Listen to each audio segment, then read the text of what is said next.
CAG का प्रमुख कार्य क्या है, जब सब कुछ हो गया है तो कट करेंगे। तो सीएजी में देखो परफेक्ट चीज हम तुमको चीज बताते हैं, सीएजी का मुख्य पर्पस क्या है, सीएजी का मुख्य कार्य क्या है। सीएजी एक ऐसा पद है भारत में, संविधान में एक ऐसा पद सीएजी है जिसको भीमराव अंबेडकर ने कहा है यह संविधान का सबसे पावरफुल पद जो होता है वो सीएजी, ये भीमराव अंबेडकर ने इस बात को कहा। ठीक है, अब क्या आता है तो इसको देखिएगा, इसमें एक बहुत प्रमुख पॉइंट्स हमको देखने को क्या मिलते हैं कि सीएजी का कार्य क्या होता है। देखो होता क्या है कि पूरा जनता का, लोकतंत्र का सारा पैसा का सर्वेक्षण जो करता है वो कौन करता है, सीएजी करता है। पूरे सर्वेक्षण जो करता है सारे जनता का पैसा का जो सर्वेक्षण करता है वो सीएजी करता है। तो अब होगा कि सीएजी का पद क्यों बनाया गया, क्या कारण थे कि सीएजी को लाया गया। अब देखो क्या होता है, सबसे पहले देखिएगा राष्ट्रपति इसका नियुक्ति करते हैं, सीएजी का नियुक्ति राष्ट्रपति के द्वारा होता है। अब राष्ट्रपति इसका नियुक्ति क्यों करते हैं, होता क्या है कि पैसे का जो भी लेन देन होता है वित्तीय विभाग, ठीक है, तो वो लोकसभा के पास आता है। क्योंकि राज्यसभा के पास उतनी ज्यादा शक्तियां नहीं होती कि किसी प्रकार का वित्तीय विभाग में हस्तक्षेप कर सकता है। ठीक है, शक्ति ज्यादा किसके पास होती है, लोकसभा के पास। तो कोई भी वित्तीय जो है लोकसभा के पास आता है।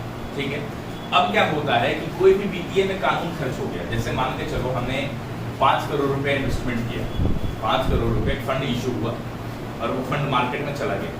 ठीक है, तो राष्ट्रपति जो है एक हस्ताक्षर करके ही ना नॉर्मल से वो फंड चला गया और मार्केट में पूरा पब्लिश हो गया। अब अगर उसका जांच करना चाहे, ठीक है, वो जांच तो नहीं हो सकता है उस प्रकार से, क्योंकि मंत्री परिषद के सलाह पर ही ना राष्ट्रपति के लिए, जो मंत्री परिषद किसके लिए होता है, राष्ट्रपति के लिए होता है। प्रधानमंत्री इसको नियुक्ति देता है ना, राष्ट्रपति के सलाह के लिए मंत्री परिषद की गठन होती है, कार्यपालिका के लिए होती है। तो मुख्य पर्पस ये होता है दोस्त कि जैसे वो जो तुम्हारा पूरा कार्यपालिका का सेक्टर होता है, तो सीएजी का मुख्य उद्देश्य होता है कि पूरे मंत्रिमंडल का जांच करना। ठीक है, पूरे आय व्यय का जांच रखना, पूरे सेंट्रल में जितना भी खर्च होता है, राज्य में जितना भी खर्च होता है, जिस प्रकार का फंड इशू होता है, तो फंड इशू होने के पश्चात जो भी कार्य हुए उस सारे कार्य का जांच करना, किसी भी घोटाले का उजागर करना, जैसे 2G स्पेक्ट्रम घोटाला, कोलगेट घोटाला, ये सब हुआ है ना, तो ये सारे घोटालों का जो जांच किया था वो सारा घोटाला का जांच कौन करता है, सीएजी करता है। ठीक है, तो सीएजी का इसलिए बनाया गया था कि सारे जो भी भारत का जनता का जो भी पैसा है, जनता का जो भी मुद्रा है, जो भी पैसा है, उस सारे पैसे का लेन देन का बारीकी से जांच करना, ये सीएजी का प्रमुख कार्य होता है। ठीक है, ताकि उसका पैसा व्यर्थ न जाए, उसका पैसा का सही मूल्यांकन लोगों तक जाने और उसका जांच बढ़िया तरीके से हो पाए। ठीक है, जनता का पैसा का सर्वेक्षण करना सीएजी का प्रमुख कार्य है। अब देखिए सीएजी के बारे में जरा से जानते हैं। सीएजी में एक चीज को याद रखिएगा, सीएजी इतिहास को थोड़ा सा हम देखते हैं, हिस्ट्री में सीएजी कब आया। तो सीएजी 1858 में ईस्ट इंडिया कंपनी में, आप जरा सा पढ़िए, हम लोग चलते हैं 1857 की क्रांति के बाद 1858 में लॉर्ड कैनिंग जब गवर्नर थे तो उनको वाइसराय नियुक्त कर दिया गया और उन्होंने एक पद लाया जिस पद का पहले नाम था महापरीक्षक, है महानियंत्रक लेखक को नहीं था, ये क्या था, महालेखक परीक्षक या महालेखा परीक्षक।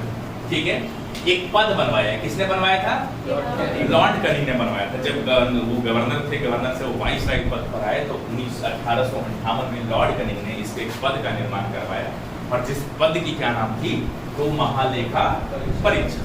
ठीक है, कोई इशू नहीं है। अब देखिए मेरी बात, जब इस पद को बनाया गया, जब यह पद बनकर हमारा पूर्णतः तैयार हुआ, उसके बाद जो है 1919 में इसको वैधानिक दर्जा प्राप्त हुआ। 1919 में इसको क्या प्राप्त हुआ, वैधानिक दर्जा प्राप्त हुआ और 1935 में इन्हें शक्तियां प्राप्त हुई। ठीक है, 1935 में इसे क्या हुआ, शक्तियां प्राप्त हुआ। याद रखिएगा मेरी बात को, 1935 में शक्तियां प्राप्त हुआ। तो ये 3 जो ईस्वी है ना हिस्ट्री से, इसको आप अच्छे से याद रखिएगा। सबसे पहला पॉइंट कि इतिहास के अनुसार, हिस्ट्रिकल के अनुसार 1857 की क्रांति के बाद 1858 में लॉर्ड कैनिंग ने महालेखा परीक्षक पद बनाया और 1919 में इसे वैधानिक दर्जा प्राप्त हुआ। ठीक है, 1965 में इसे शक्तियां प्राप्त हुई और आजादी के बाद, देखिए याद रखिएगा, आजादी के बाद ठीक है, इसे संवैधानिक दर्जा प्राप्त हुआ। याद रखिएगा, इसे क्या हुआ? संवैधानिक दर्जा प्राप्त हुआ, और जिसके लिए आर्टिकल 148 से, एक याद रखिएगा, अब एक चीज को आप हमेशा ध्यान रखिएगा कि आखिर क्या कारण है कि भीमराव अम्बेडकर ने, डॉक्टर भीमराव अम्बेडकर ने सीएजी को संविधान का सबसे महत्वपूर्ण आधिकारिक पद बताया। इसके सबसे प्रमुख कारण ये है, इसको तरीके से समझिएगा, इसके सबसे प्रमुख कारण ये था मेरे मित्र कि एक ऐसा पद है जिसके लिए 4 आर्टिकल स्पेशलाइज नियुक्त हुआ, 48, 49, 50, 51। समझ रहे हो मेरी बात को ना? 48, 49, 50, 51, ये 4 आर्टिकल बस एक आधिकारिक पद के लिए नियुक्ति हुआ, एक आधिकारिक पद के लिए नियुक्त हुआ। ठीक है, अब देखिए इसमें से क्वेश्चन क्या बनता है। तो एक ऐसा आधिकारिक पद जिसके लिए 4 आर्टिकल बनाए गए, 48, 49, 50 और 51। ठीक है, अब पूछोगे तो 2 इसमें ऐसे पद है ना, 48, 148 और 149, ये 2 ऐसे हैं आर्टिकल जिससे ज्यादा प्रमुख पॉइंट्स बनते हैं और जिससे ज्यादा क्वेश्चंस एग्जामिनेशन में पुट अप होते हैं। ठीक है, हम लोग को ऐसा पढ़ाई करना है जिससे कि ये मतलब ऐसा नहीं है कि हम एग्जाम के लिए पढ़ रहे हैं, हमें नॉलेज के लिए पढ़ना है ना? नॉलेज के लिए पढ़ेंगे खुद एग्जामिनेशन में सॉल्व होगा। अगर नॉलेज के लिए नहीं पढ़ाई करेंगे देन हम मतलब एग्जामिनेशन के पर्पज से ही रहेंगे, वही चीज पढ़ेंगे जो एग्जाम में आएगा। नहीं, हमें नॉलेज के लिए पढ़ना है ताकि हम अगला फ्यूचर भी देख सके, किसी को अगर पढ़ाना हो तो उसे पढ़ा भी सके। चलिए अब आते हैं नेक्स्ट। तो देखिए सीएजी जो है, अब सबसे पहला ये देखेंगे, इसका नाम भारत में क्या था? भारत के नियंत्रक एवं महालेखक परीक्षक। क्या है? भारत के नियंत्रक एवं महालेखक परीक्षक। बहुत बच्चा ये कंफ्यूज कर जाता है, पता क्या करेगा? सीएजी और सीजीए। ठीक है, कहीं कहीं आपको सीजीए मिले, तो सीजीए भी एक पद है सेंट्रल के द्वारा बनाया हुआ, जो संघ में लेखांकन का कार्य करता है। सेंट्रल में लेखांकन का कार्य करता है। सेंट्रल में लेखांकन यानी लेखांकन जो होता है ना, जिसको बोलते हो वित्तीय प्रणाली, उसकी जांच जो है संघ में ये नहीं करती। ठीक है, उसके लिए एक पद निर्माण होता है सीजीए। अब देखो बहुत लोग क्या करता है ना, इसको कंफ्यूजन में कर लेता है। सीजीए देख के लगता है कि क्वेश्चन ही गलत है। बहुत बच्चा जो है थोड़ा सा पता है ना, इधर उधर से थोड़ा ज्ञान ले लिया और डायरेक्टली पॉइंट पर मार देता है कि सर ये क्वेश्चन से गलत है, सीएजी होता है। लेकिन नहीं दोस्त, सीजीए एक पद है, सीएजी एक पद है और सीजीए भी एक पद है। तो हम आगे बताते हैं इस चीज को, पहले हम लोग सीएजी को देख लेते हैं। तो सीएजी क्या है? भारत के नियंत्रक एवं महालेखक परीक्षक। यहाँ तक किसी को कोई प्रकार की परेशानी? सबको समझ में आई मेरी बात? मैंने जो भी पहले बताया आपको, चलिए आगे।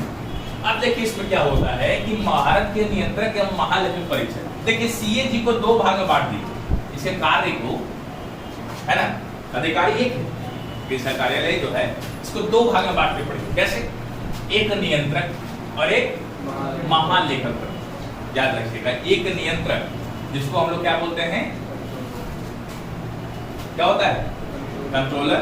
और दूसरा क्या होता है? ऑडिटर, लेखा परीक्षक।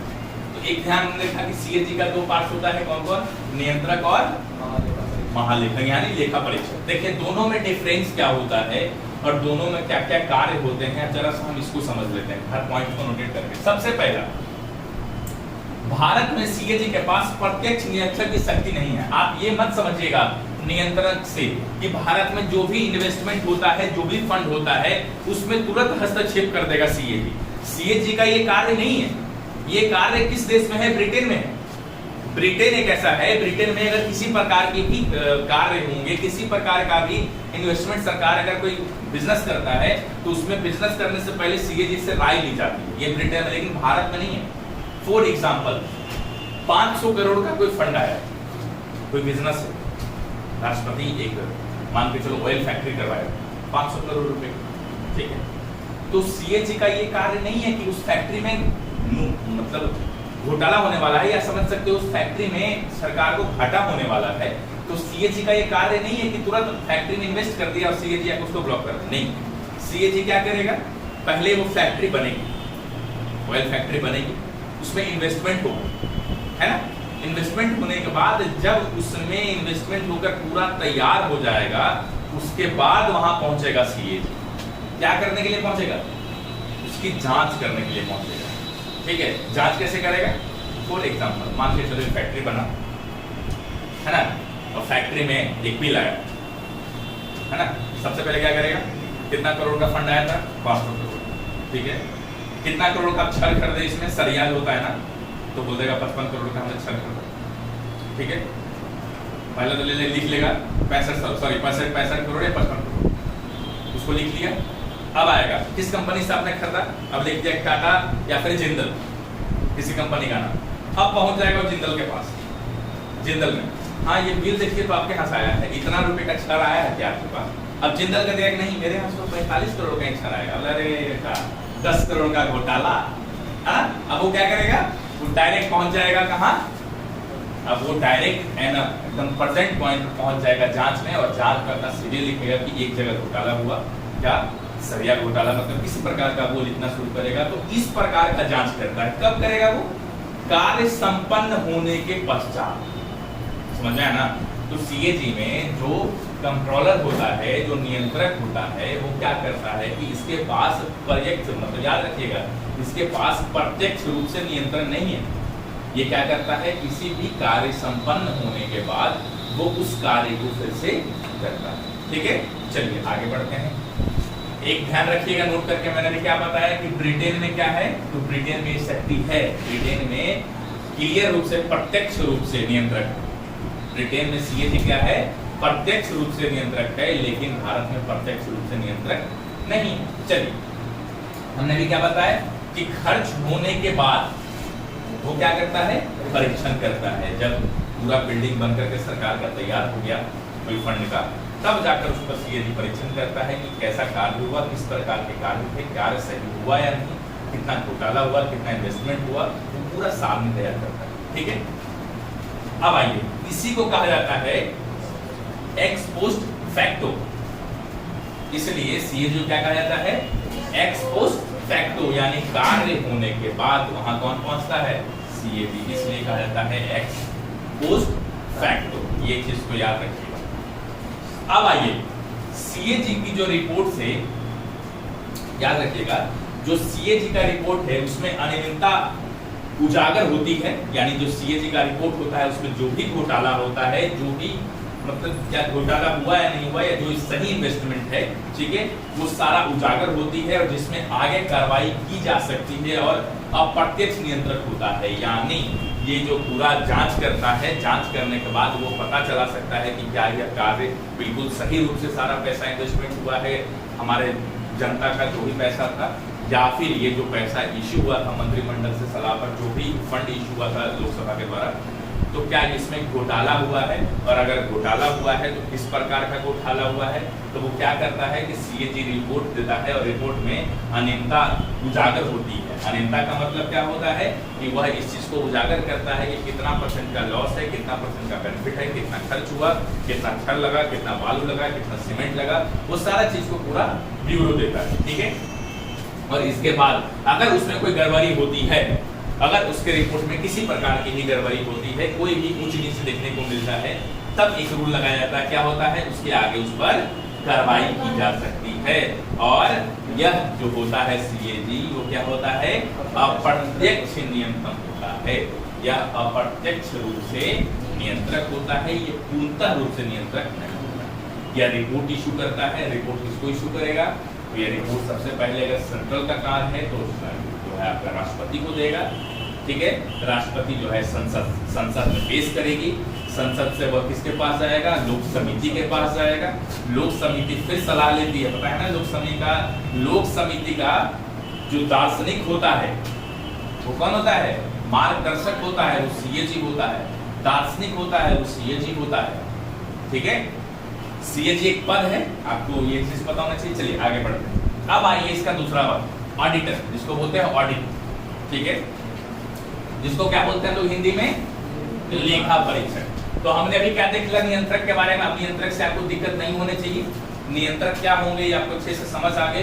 अब आते हैं महालेखा परीक्षक। क्या है महालेखा परीक्षक, तो इसको जरा सा बारीकी से ध्यान रखिए। देखो, तो ऑडिटर, ये जिसको बोलते हो लेखा परीक्षक, ऑडिट, देखो क्या है, सीएजी भारत में संघ और राज्य के संपूर्ण वित्तीय प्रणाली की जांच करता है, यानी पूरा सेंट्रल का केंद्र का और पूरा राज्य का जो भी फाइनेंशियल वर्क होते हैं, जो भी इन्वेस्टमेंट होता है, उस सारे इन्वेस्टमेंट का जांच कौन करता है?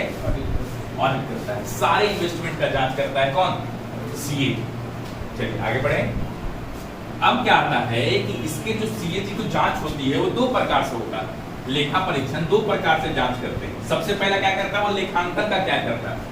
सबसे पहले कौन सा कार्य करता है? वो लेखांकन का कार्य करता है। अब बोलोगे सर लेखांकन का कैसे कार्य करता है? तो ये समझो, लेखांकन का मतलब होता है अकाउंट की तैयारी।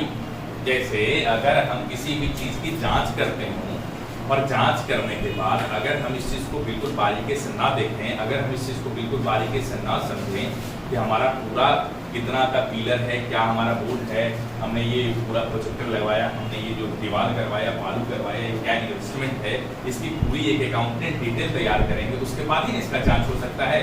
बिना अकाउंटेंट का जांच हो सकता है? बिना अकाउंट का डाटा रहेगा तभी तो किसी चीज की जांच होगी।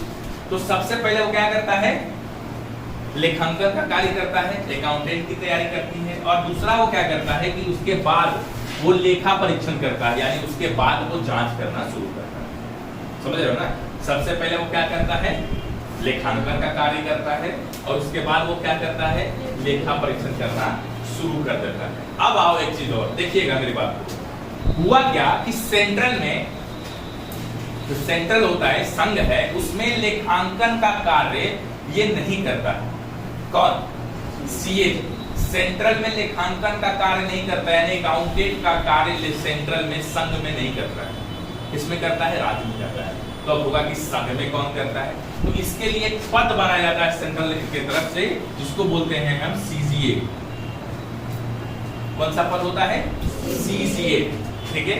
अब इस चीज को देखिएगा कि ये चीज को बारीकी से नोट डाउन भी कर लीजिएगा आप लोग कि संघ के लिए सीएजी 1976 से अब लेखांकन का कार्य नहीं करता है। तो एक क्वेश्चन से यहां से आपके पुटअप हो जाएंगे कि संघ में सीएजी किस कब से लेखांकन का कार्य नहीं करती है? तो 1976 से। ठीक है। हमारा मिनी कॉन्स्टिट्यूशन कौन सा है? 42वां संविधान संशोधन कब? 1976। यहाँ से आप याद कर लेना कि 1976 में लेखांकन का कार्य भी करना बंद कर दिया था। कौन? संघ, यानी सीएजी। अब आइए, अब क्या हुआ कि 1976 के बाद ये लेखांकन का कार्य करना बंद कर देती है और उसके बाद वो क्या करती है? केवल लेखा परीक्षक करती है।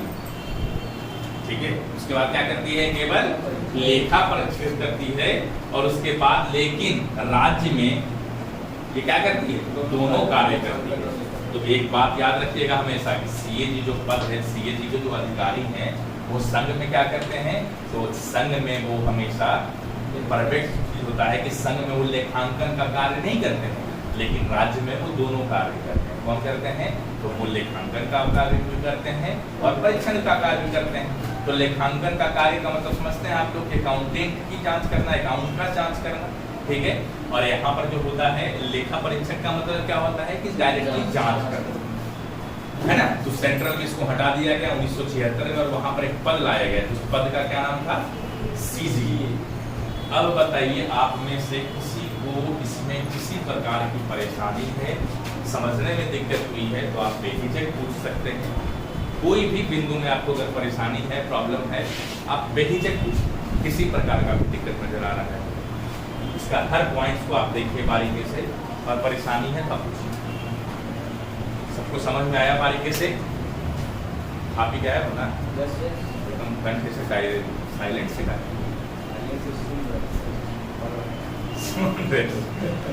तो इसमें कोई नहीं, सबको समझ आया? आपके नोटबुक में है, घर पे जाके नोटबुक मेंशन कीजिएगा। अगर नोटबुक में इतना डिटेल्स नहीं लिखा हुआ है तो मैं बार बार कह रहा हूँ आप तो मेंटेन कीजिए, नोटबुक पे एसेंशियल कीजिए जो पॉइंट्स आपके नोटबुक में नहीं है, क्योंकि आपका क्लास है, पेपर फ्री क्लास होता है, लिखना नहीं होता है।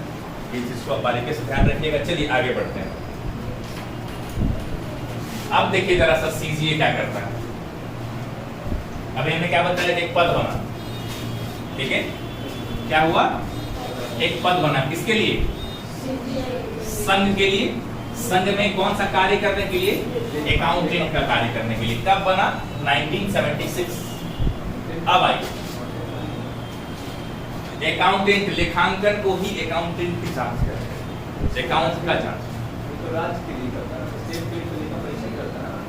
नहीं समझ मेरी बात को, स्टेट के लिए दोनों करता है, स्टेट के लिए दोनों ऐसे, लेकिन संघ के लिए एक ही कार्य करता है, लेखा परीक्षा। लेखा परीक्षा। मैं कह रहा हूँ सीजीए है ना, एक पद बना, लेखांकन के लिए पद चाहिए ना सेंट्रल में, तो उसके लिए पद बना 1976, ठीक है, जिसको बोला जाता है लेखा नियंत्रक, ठीक है।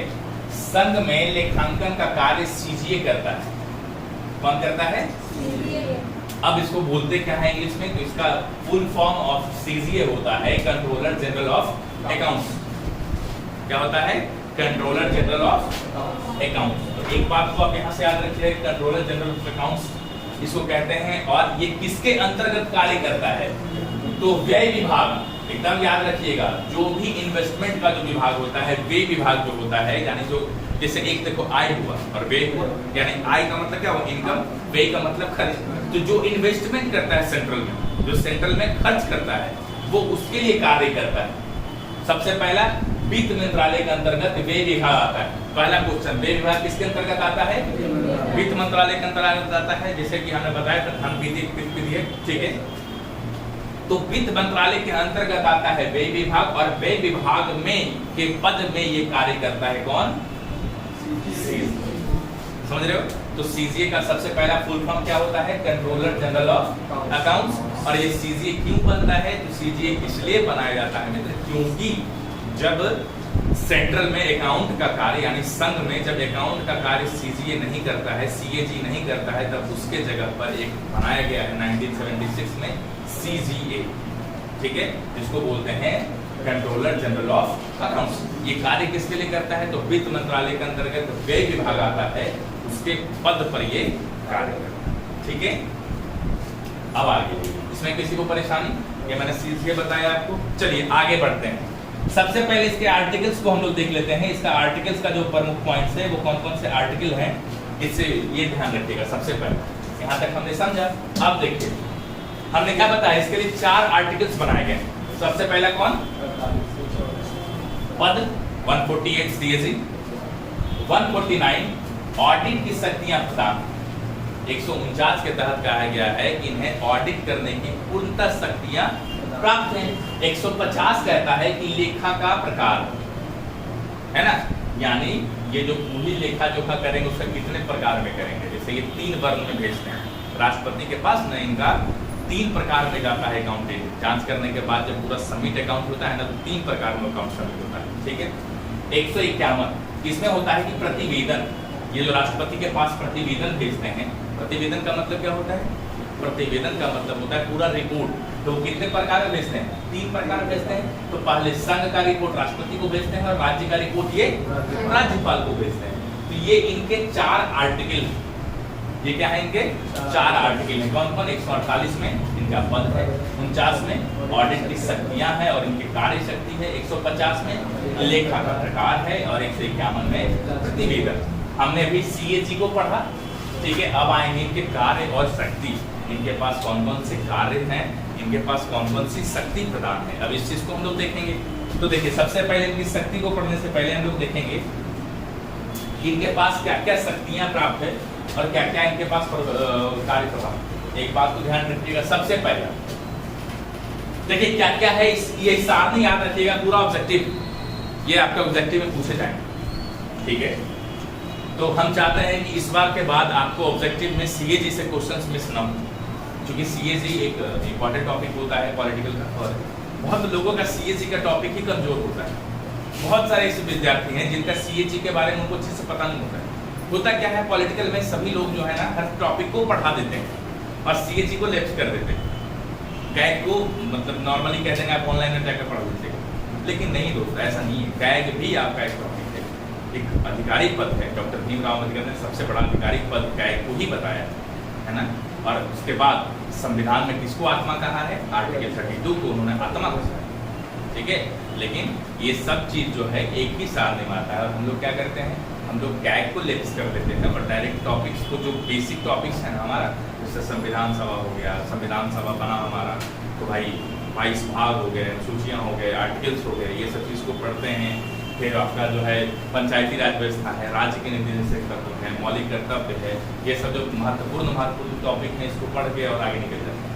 लेकिन नहीं, सीएजी एक बहुत महत्वपूर्ण बिंदु है, इसको बहुत अच्छे से आप पढ़िएगा। चलिए आगे। तो इसकी शक्ति और कार्य क्या क्या है उस चीज को देखिए जरा। देखिएगा, संघ एवं राज्य स्तर, ध्यान रखिएगा, संघ एवं राज्य ये दोनों स्तर पर इन्हें शक्ति प्रदान है। संघ स्तर पर भी शक्ति प्रदान है और राज्य स्तर पर भी इन्हें शक्ति प्रदान है, दोनों स्तर पर शक्ति प्रदान है।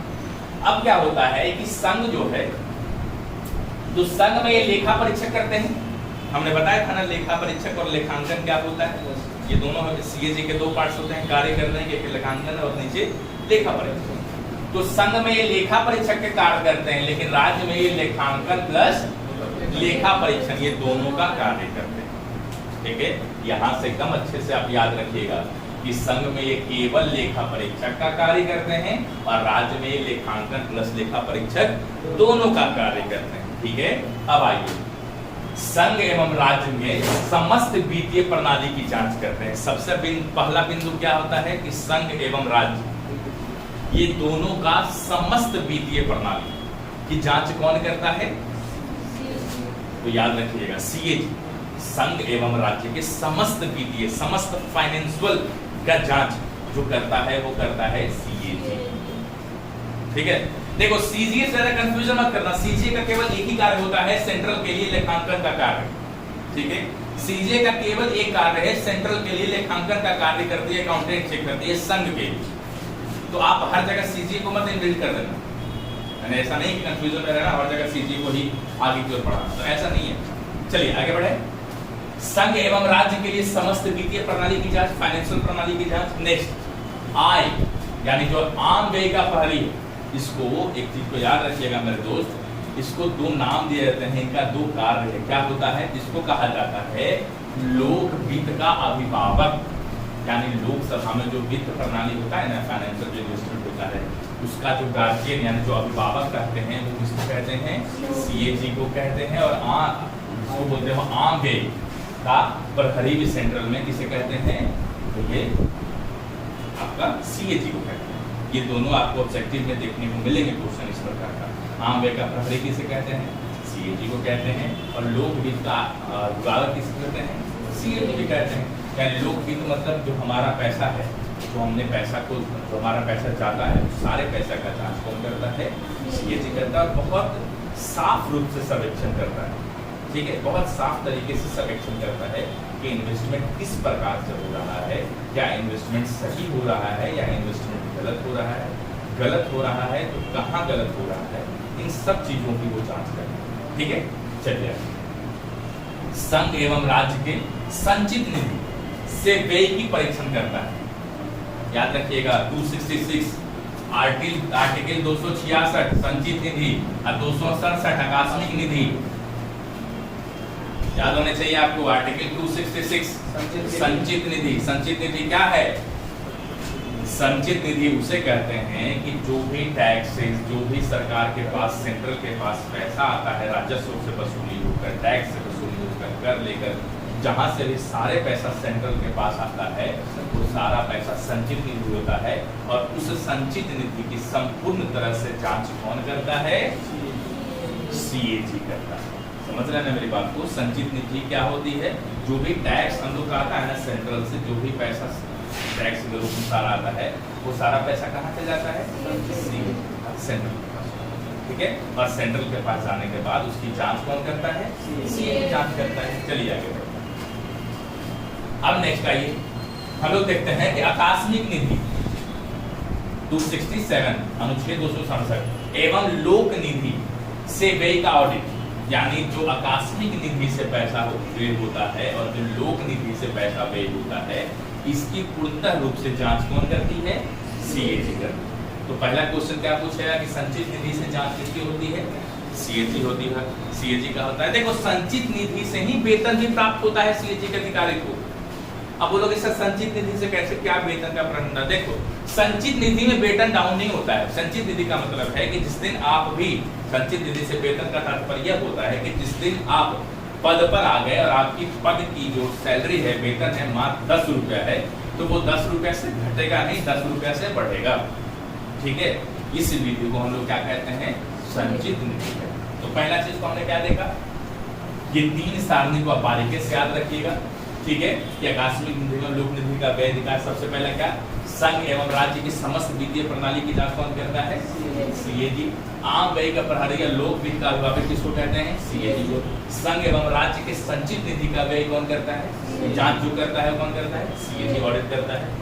और आकस्मिक निधि एवं लोक निधि के व्यय का ऑडिट कौन करता है, सीएजी करता है। ठीक है, आकस्मिक निधि 267 अनुच्छेद के तहत आता है और संचित निधि 266 अनुच्छेद के तहत आता है। अब आगे बढ़िए, सभी विभागों के खातों, जितने भी विभाग हैं, इन सारे विभाग के खातों का ऑडिट, जितने भी प्रकार के विभाग भारत में हैं, वो सारे विभाग के खातों का ऑडिट, यानी आय व्यय, विक्रय क्रय, ठीक है, निर्माण आदि का ऑडिट करना। जैसे मान के चलो सरकार ने जो भी खर्च किया उसका इनकम क्या हुआ, व्यय क्या हुआ, जो फैक्ट्री से पैसे आ रहे हैं उस फैक्ट्री से कितने पैसे आ रहे हैं, कितना खर्च हो रहा है, सरकार ने जो प्राइवेट फैक्ट्री या जो बिजनेस की है, जो फैक्ट्री डाली है, उससे गवर्नमेंट को कितना इनकम हो रहा है और कितना खर्च हो रहा है, इन सारों का पूरा व्यय करता है कौन, सीएजी। सारों का पूरा ऑडिट, पूरा सर्वेक्षण करता है सीएजी। ठीक है, एक शक्ति इसके प्राप्त है। दूसरा, सरकारी का समस्त पूंजी और व्यापार का ऑडिट करता है। सरकार का जितना पैसा है और सरकार जितना व्यापार करती है, सरकार बिजनेस करती है ना जी, ऑयल फैक्ट्री का वो होता है, हर जगह बिजनेस गवर्नमेंट को देखने का मिल रहा है। तो गवर्नमेंट जो बिजनेस करती है उस पूरे गवर्नमेंट के बिजनेस की सर्वोच्च जांच कौन करता है, सीएजी करता है। ठीक है, नेक्स्ट आइए, उसके बाद सभी राजस्व एवं प्रतिनिधियों की जांच भी करता है। राजस्व से जो प्राप्त हुआ है, उद्योग से जो प्राप्त उसकी जांच करता है। शुद्ध आय की जांच, यानी याद रखिएगा, शुद्ध आय को सीएजी प्रगति करते हैं, यानी प्रभावित करते हैं, जिसको बोलता है कि जो शुद्ध होता है ना, शुद्ध बोले तो कि शुद्ध आय, जो शुद्ध इनकम जो प्राप्त होता है, उसका पूर्णतः वे से सरकार यानी सीएजी जो होता है वो पूरा और तैयार करता है डाटा और आगे पेश करता है। यानी शुद्ध आय को सीएजी प्रगति यानी प्रभावित भी कर सकते हैं, इसको वो भी करते हैं। ठीक है, यानी वो लास्ट भी करते हैं। चलिए आगे, सरकारी कंपनियों के खातों का ऑडिट करते हैं। सबसे पहला पॉइंट, सरकारी जो कंपनियां हैं उसके खातों का ऑडिट कौन करते हैं, सीएजी के तरफ सरकारी कंपनियों का ऑडिट करते हैं। कानून के तहत सभी वित्त पोषित जो भी आपका, याद रखिएगा मेरी बात को, इस सभी कानून के तहत जितने भी वित्त और जितने भी पैसे का इन्वेस्टमेंट होता है उस सारे का जांच कौन करता है, तो सीएजी। ठीक है, अब देखो सीएजी का एक प्रमुख का हम बताते हैं पावर क्या होता है। दीवानी मामला जो सेंट्रल सुप्रीम कोर्ट के पास होता है ना, वो दीवानी मामला का संपूर्ण रूप से पावर किसके पास होता है, सीएजी के पास होता है। याद रखिएगा, दीवानी का मतलब समझ रहे ना, जिस मोहब्बत वाला दीवानी नहीं है, वो दीवानी का मतलब जो दिवाले गोष्ठी जो पैसा लेके जो भागता है वो होता है। तो वो आपका जो चल रहा है वो दीवानी मामला का पूर्णतः तरीके से जो पावर होता है वो किसके पास होता है, सीएजी के पास होता है। इसमें किसी को परेशानी, आप बढ़िया से एक बार बारीकी से देख लीजिए, कोई दिक्कत है तो आप हमको बता सकते है ना, सब क्लियर है बाबू।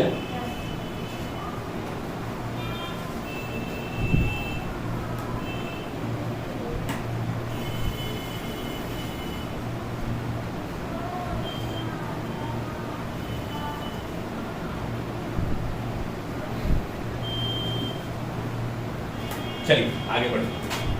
अब हम लोग देखते हैं जरा सा इसका डायरेक्टली निफ्टी की ओर बढ़ते हैं, इसका निफ्टी किस प्रकार से होता है, अब इसको देखते हैं। अभी तक हमने कार्य शक्ति को देखा, सीएजी क्या है वो देखा, लेखा परीक्षक, ठीक है, और नियंत्रक ये क्या है इसको हमने समझा बारीकी से। ठीक है, हम आपको लास्ट में वन लाइनर करके सारा बता देंगे कहानी की तरह, फिर आपको वो समझ में आ जाएगा। चूंकि अभी टॉपिक इसलिए तो ज़्यादा डीप से बताना पड़ रहा है ताकि आपको बार बार इस चीज़ को पढ़ना ना पड़े, है ना। ये अभी पढ़ लिए फिर पता चला कर यही चीज़ को जाकर दूसरा जगह पढ़ रहे हैं, तो नहीं, एक बार पढ़ना है, कंप्लीट पढ़ना है ना। क्योंकि हमारा उद्देश्य पता है क्या है, ये नहीं है कि आप एक होता है ना कि इस पोस्ट पे चल जाओ, ऐसा नहीं है। ये बिल्कुल मेरा उद्देश्य नहीं है कि आप कोई बड़ा पावरफुल अधिकारी पसंद नहीं। हमारा केवल एक ही उद्देश्य है, एक आप बहुत अच्छे जानकार बनो। जब आप एक अच्छे जानकार बन जाओगे ना, तब आपके पास सारे पद खुद ब खुद आने लगेंगे, है ना। जैसे बहुत अच्छे जानकार हो गए, आप किसी पद को ज्वाइन करना चाहे कोई फॉर्म को भरे, उसके बाद आप जाकर वहाँ एग्जाम दिए, एग्जाम देने के बाद क्या हुआ, आप उस एग्जाम में सेलेक्ट हो जाएंगे। कब सेलेक्ट होंगे, जब आप अच्छे जानकार होंगे तब सेलेक्ट होंगे, कि रट्टा मारने से हो जाएगा, है ना जी। बहुत लोग क्या करते हैं, रट्टा मारता है, रट्टा मारने से क्षणिक ज्ञान होता है ना, संपूर्ण ज्ञान की प्राप्ति समझने से होती है, और जितना ज्यादा समझेगा उतना अच्छा आपको बेनिफिट होगा। और ये लोगों का सोच अभी के समय में क्या है, जो नहीं समझ रहा है रट्टा मारना शुरू कर दो, है ना जी, डायरेक्ट कंटिन्यू बेस फ्लो में बह रहा है, और होता क्या है, रिजल्ट आउट, प्राप्ति नहीं होती उनको उस प्रकार की, और अंत में क्या कहते हैं, मेरा जॉब नहीं होता। देखो लक, लेबर, चांस, ये 3 शब्द हैं आपके जीवन में, ये तीनों आपके पास होने अति आवश्यक है। सबसे पहला लक का साथ, आपकी मेहनत और आपका चांस। देखो बहुत लोग क्या करते हैं, रेलवे की तैयारी करते हैं, हमने कल बताया था ना आपको कि जब इलेक्शन होगा तभी रेलवे का वैकेंसी आएगा, तो रट्टा मार देना, दिमाग में सेट कर लेना, जब चुनाव आएगा तब रेलवे की वैकेंसी आएगी। इससे पहले बताओ तो रेलवे का वैकेंसी नहीं है। तुम्हारा एज 10 साल रहता है, 18 साल के बाद 28 तक रहता है कि नहीं रहता। अब तुम क्या करोगे, 10 साल में तुम 2 टर्म में चांस बनाते हो रेलवे, 2 टर्म में सक्सेसफुल नहीं हो, फेल करेंगे, है ना, पहले तो तुम मान के चलो फेल करेंगे, क्योंकि धांधली भी तो ज़्यादा है, नेता से तो देश तबाह है नहीं, तुम जितना कमा रहे हो उससे ज़्यादा नेता तुम्हारा सीट बेच दे रहा है ना जी। कोई बगल से लेकर गया 40 लाख दे दिया सर उस सीट के लिए, सीट के लिए तुम कितना मेहनत किए हो वो तो नहीं दिखता है। तो ये सारे चीज़ जो तुमको देखने को मिलते हैं ये एक करप्शन का रूप में है, और इससे बचकर तुमको आगे बढ़ना है ना। ये जो तुम देखते हो ना कि 40,000 पद है, भाई उसको 30,000 मान के चलना, 10,000 सेल में रहता है, वो 10,000 जो है ना वो ऊपरे ऊपरे डील हो जाता है, पता नहीं चलेगा तुमको, पता भी नहीं चल रहा है कहाँ गया वो पद, फलना नियुक्त हो गए, है कि नहीं है। बहुत लोग को देखना जिसको कुछ नहीं आता है वो भी जॉब पर पोस्टेड है कि नहीं है।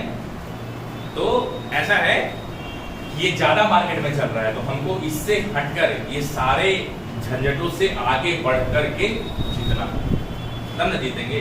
वादा दावा करने से जीत नहीं होती, जीत कब होगी, जब हम मेहनत करेंगे, जब हम आगे बढ़ेंगे, ठगा ठगी से नहीं होगा।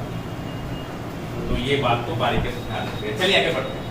इसकी नियुक्ति कौन करता है, राष्ट्रपति। राष्ट्रपति जब भी किसी चीज की नियुक्ति करेगा तो किसकी सलाह पर करेगा, मंत्री परिषद की सलाह पर करेगा, एकदम याद रखना। राष्ट्रपति किसकी सलाह पर नियुक्ति करता है, मंत्री परिषद की सलाह पर करता है। ये शपथ ग्रहण कौन किसके द्वारा होता है, राष्ट्रपति के द्वारा होता है। किस अनुसूची के तहत, अनुसूची 3 के तहत, और सुप्रीम कोर्ट के न्यायाधीश के समान। जैसा सुप्रीम कोर्ट का न्यायाधीश का होता है नियुक्ति, उसके समान इसकी भी नियुक्ति होती है। लेकिन सुप्रीम कोर्ट में पता है ना, बताया था ना, कोलाइसिव मेथड होता है, एक सीसीआई 4 न्यायाधीश मिलकर 5 की संख्या में होते हैं, कोलाइसिव मेथड के द्वारा होता है। तो शपथ का समझिए कौन दिलवाता है, राष्ट्रपति दिलाता है। किसके समान दिलवाता है, न्यायाधीशों की समान दिलवाता है। और किस अनुसूची के तहत, 3 अनुसूची। त्याग पत्र किसको देगा, राष्ट्रपति को देगा।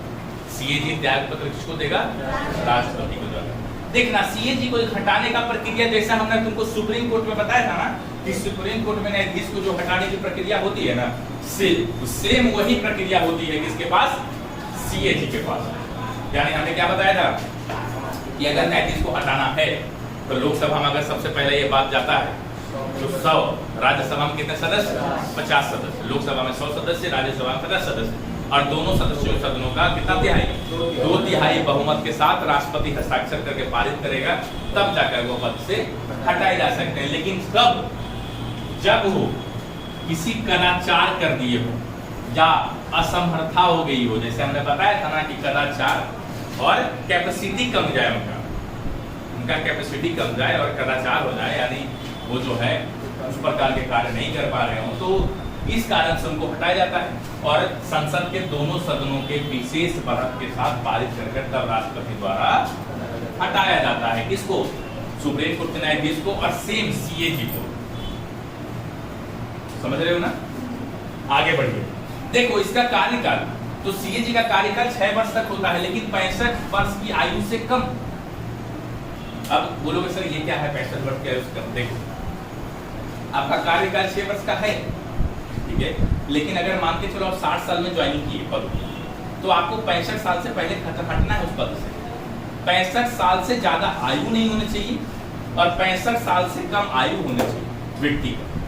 यानी जैसे मान के चलो हम इस पद को 55 में ज्वाइन किए या 60 में ज्वाइन किए, तो हमको 65 में इस पद को छोड़ना होगा। ठीक है, 65 वर्ष की आयु से कम ये पद का एबिलिटी होता है। और कार्यकाल कितने होते हैं?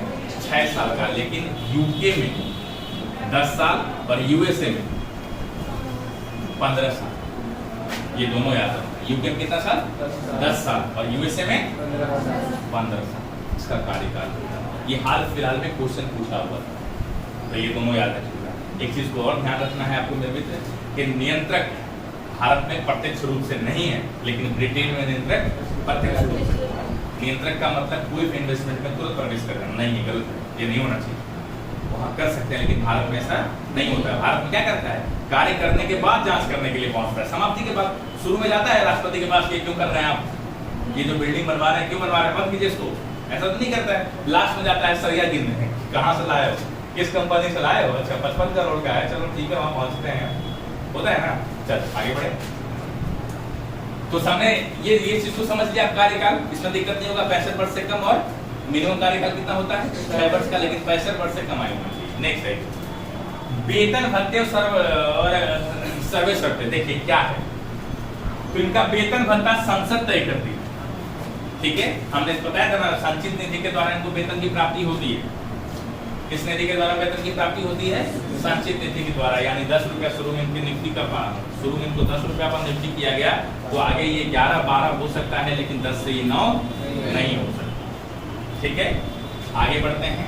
इनके सेवा काल में नकारात्मक परिवर्तन नहीं होता है, यानी इनके सेवा काल में किसी प्रकार का नकारात्मक परिवर्तन नहीं किया जा सकता है। जो इनका सेवा काल है वही रहेगा। उसके बाद आकस्मिक के बाद जब ये पद से रिटायर हो जाते हैं, समझ रहे हो ना, तब जाकर के ये किसी सरकारी पद पर नियुक्त नहीं हो सकते।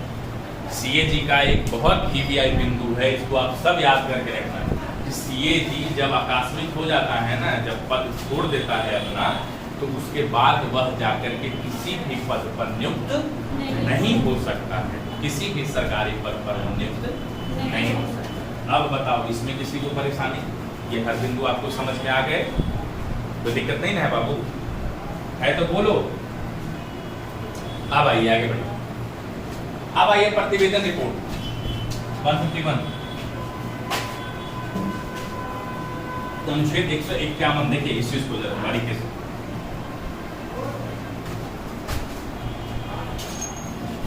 समझिएगा, इसको क्या है। अब क्या होता है कि प्रतिवेदन रिपोर्ट, प्रतिवेदन रिपोर्ट क्या होता है मेरे मित्र? प्रतिवेदन यानी राष्ट्रीय है 152 अनुच्छेद। प्रतिवेदन रिपोर्ट क्या होता है? तो प्रतिवेदन रिपोर्ट उसको कहते हैं मेरे भाई कि जो जांच किया सीएजी, उसका रिपोर्ट आगे भेजना। तो अब एक उदाहरण देता हूं संघ के लिए। ठीक है, कौन जांच करता है? देखो, संघ के लिए राष्ट्रपति को, जैसे संघ के लिए सीएजी जांच करता है, तो जो है राष्ट्रपति आपका मतलब मान के चलो संघ के लिए कार्य किया, तो रिपोर्ट किसको भेजेगा? राष्ट्रपति को भेजेगा। और राज्य के लिए अगर कार्य किया राज्य सीएजी, तो रिपोर्ट किसको भेजेगा? राज्यपाल। और संघ यानी राष्ट्रपति किसको भेजेगी रिपोर्ट? संसद में पारित करेगी। और राज्यपाल कहाँ पारित करेगा? विधानमंडल में पारित करेगा। ठीक है, अब क्या होता है कि यहाँ पारित करने के बाद ये राष्ट्रपति के द्वारा जब संसद में पारित होता है, रिपोर्ट कहाँ जाता है? लोक लेखा समिति के पास चला जाता है, जिसको क्या बोलते हैं? पीएसी। क्या बोलते हैं? पीएसी। इसको बहुत अच्छे से याद रखना कि लोक सेवा समिति में जाता है, पीएसी में जाता है, और सीएजी के प्रतिवेदन की जांच करती है। क्या करता है? सीएजी की प्रतिवेदन की जांच करती है। यानी हुआ क्या कि जो रिपोर्ट भेजा था राष्ट्रपति को और जो रिपोर्ट भेजा था राज्यपाल को, समझे? जो रिपोर्ट राष्ट्रपति को भेजा था, जो रिपोर्ट राज्यपाल को भेजा था, ये दोनों रिपोर्ट जब पहुंचता है तो दोनों रिपोर्ट को कहाँ भेज दिया जाता है? ये भेजा जाता है लोक सेवा समिति के पास। ठीक है, यानी पीएससी के पास। जैसे राष्ट्रपति ने भेजा संसद में और राज्यपाल भेजा विधानमंडल में, उसके बाद ये रिपोर्ट आ जाता है किसके पास? लोक सेवा लोक लेखा समिति के पास। लोक लेखा समिति जो पीएससी होता है, ये क्या करती है? तो सबसे पहले ये देखिएगा लोक लेखा समिति में कितने सदस्य होते हैं? 22 सदस्य होते हैं, तो याद रखिएगा ये सारा वीवीआई क्वेश्चन है मान भाई दोस्त। लोक लेखा समिति में 22 सदस्य होते हैं, 15 सदस्य लोकसभा से आते हैं और 7 सदस्य राज्यसभा से आते हैं। याद रखिएगा मतलब 15 सदस्य लोकसभा से आते हैं और 7 सदस्य राज्यसभा से आते हैं। टोटल सदस्यों की संख्या कितनी होती है? 22 होती है। ठीक है, जितना भारत में भाषा वर्तमान बोली जाती है ना उतने सदस्य लोक लेखा समिति में होते हैं। चलिए अब क्या होता है, 22 में जो होता है उसकी गिनती नहीं की जा सकती, गिनती नहीं होती। ये जो 22 सदस्य टोटल होते हैं ना दोस्त, उनकी गिनती नहीं होती। चलिए आगे आते हैं। सीएजी, तो सीएजी का जब रिपोर्ट पीएससी के पास जाता है तो पीएससी सीएजी का जो रिपोर्ट है ना उसका जांच करती है, लेकिन सीएजी का सलाहकार कौन होता है? सॉरी, पीएससी के पास जब रिपोर्ट जाता है तो उसका जांच सीएजी करती है, पीएससी करता है, लेकिन पीएससी जो है वो सलाह लेता है किसका? सीएजी का। सीएजी जो है सलाहकार होता है पीएससी का। पीएससी कौन होता है? लोक लेखा समिति का सलाहकार कौन होता है? सीएजी होता है। और सीएजी के प्रतिपादन की जांच करती है पीएससी, और अगर किसी प्रकार का भी दिक्कत होता है तो सीएजी को बुलाकर उसका पूरा जांच किया जाता है। किस प्रकार का व्यय है, क्या खर्च है, अगर 8 रुपया है तो 2 रुपया कहा गया, ये पूरा का जांच कौन करवाता है? सीएजी आकर के सलाह देता है। ठीक है, इसलिए कहा जाता है कि सीएजी पीएससी को रिपोर्ट जांच करने में मदद करती है। ये जो रिपोर्ट आता है ना उसको जांच करने में कौन मदद करता है? सीएजी। एकदम याद रखिएगा, पीएससी का जांच करने में रिपोर्ट मदद करता है सीएजी करता है। इसके बाद सीएजी को लोक लेखा समिति का मित्र, दार्शनिक और मार्गदर्शक कहते हैं। अब आएगा कि ये 3 जो रिपोर्ट भेजता है प्रतिवेदन में, जो 3 रिपोर्ट भेजे जाते हैं वो कौन कौन से रिपोर्ट होते हैं? सबसे पहला विनियोग लेखाओं पर लेखा परीक्षण का रिपोर्ट, ठीक है ना, विनियोग लेखाओं पर लेखा परीक्षण का रिपोर्ट, वित्तीय लेखाओं पर यानी जो भी फाइनेंशियल उसने जांच की थी राज्य में और केंद्र में उसके लेखाओं पर पूरा रिपोर्ट, और इसके बाद सरकारी उपभोक्ताओं जो भी सरकारी उपकरणों हैं उस पर जांच किया हुआ पूरा रिपोर्ट। ठीक है, ये 3 रिपोर्ट भेजते हैं। किसके पास भेजते हैं? प्रतिवेदन का कितना रिपोर्ट होता है? 3 रिपोर्ट होता है। विनियोग लेखाओं पर लेखा परीक्षण का रिपोर्ट, वित्तीय लेखाओं पर लेखा परीक्षण का रिपोर्ट और सरकारी उपकरणों पर रिपोर्ट। यहाँ पर जाकर के आपका सीएजी समाप्त होता है, घर पर जाना है। ठीक है, हमने बताया था ना कि एनसीईआरटी का जो बुक है आपके पास उससे जाकर एक बार आपको पढ़ना है इस चीज़ को, आपको हर बिंदु मिल जाएगा। इसके बाद आपको क्वेश्चन आंसर करने हैं, जितना ज़्यादा क्वेश्चन आंसर कीजिएगा उतना आपका ज़्यादा पड़ेगा। ठीक है ना, तो आज के लिए इतना रहने देते हैं, फिर हम लोग कल पढ़ाई करेंगे। कल क्लासेस होगा, हो सके तो बायो का क्लास चले। ठीक है ना, तो कल के अनुसार हम देखते हैं क्या होता है।